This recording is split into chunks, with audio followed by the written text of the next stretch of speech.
But the fear, my clothes still wet with blood. Hide, hide behind the trees. Crouch down, don't let anybody see. My bloody hands, my bloody mouth. In that barn, what had I done? Pushed that red raw mouse into my mouth. Felt it squish against my gums.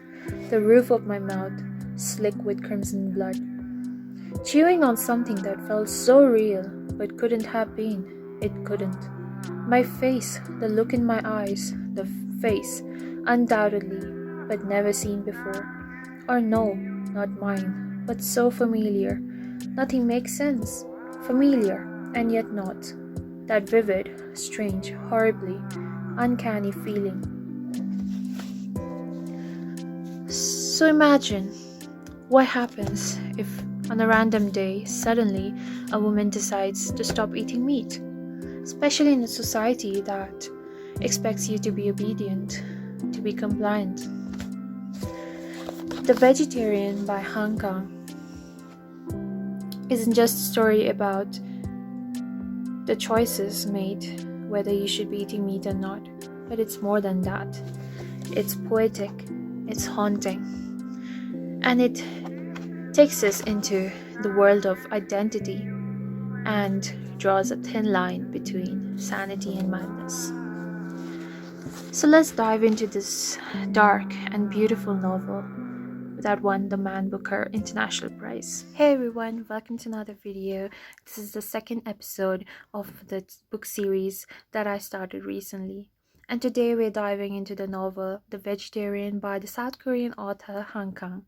It's also called Cheshik Juja in Korean.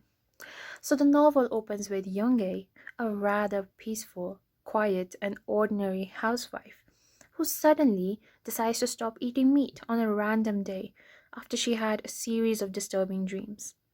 So the dream that I read in the beginning of this video was one of the first dreams that was mentioned in the novel. This decision of hers was met with confusion, resistance from the entire society, her husband, her family, and her family included her parents, her brother-in-law, her sister, and her brother. It is narrated by three people in the story. Part 1 is narrated by her husband, who is rather a detached man and is horrified by his wife's choices. Part 2 is narrated by her brother-in-law, who is obsessed with her body. He also does some photo shoots with her. Part 3 is narrated by her sister, her older sister, who tries to pick up the pieces that were broken in the first two parts.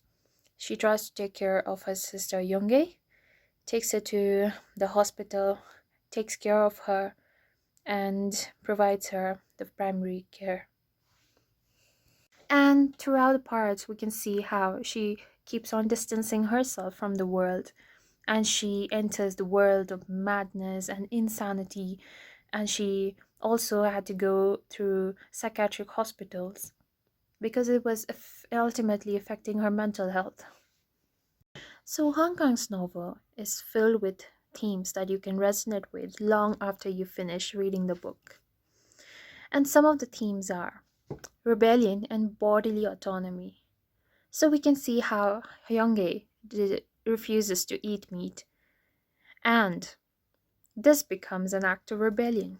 Her body has been controlled by the men, the culture, and the society, the family, throughout the story. But she doesn't reply with violence. She rather chooses a quiet resistance, that is, stop eating meat and not reply to their questions, thousands of questions of why she's acting like that. Second theme, patriarchy and violence. So in this story, we can see that every male character has made an attempt to control her emotionally, sexually, or physically. And the violence she endures is shocking, but she never dramatizes it because that was her way of quiet resistance. Third, sanity versus madness. Throughout the story, we can see the characters asking time and again, is she mad? Is Younghae mad? Has she lost her sanity? Why does she stop eating meat? And why is she not letting her husband eat meat as well? Why is she throwing out the meat from her house? Or is it simply that she decides to take stand for herself in the society which is more supportive of the patriarchal norms? Fourth, nature and transcendence. At the end of the novel, in part 3, we can see how she starts relating with plants or trees. She completely rejects human violence. So it's disturbing throughout the story, but it's beautiful.